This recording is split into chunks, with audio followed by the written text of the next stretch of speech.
Sudarlun, sebagian siswa SD Negeri 2 Calang di Desa Gampung Balang, Kecamatan Krungsabi, Aceh Jaya, masih belajar di gudang dan kios.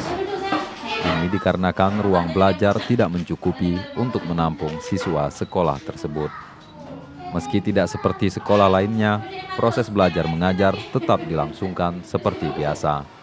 Total siswa di sekolah ini sendiri mencapai 238 jiwa dengan tenaga pengajar 14 orang, terdiri dari 10 orang PNS, 2 orang guru kontrak, dan 2 guru bakti.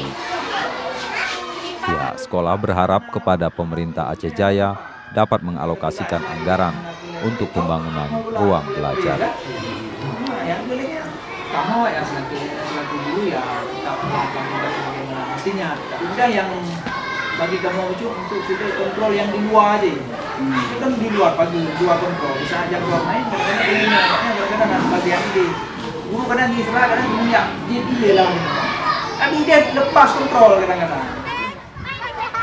Dari Calang, Saadul Bahri, Serambion TV. Anti lab.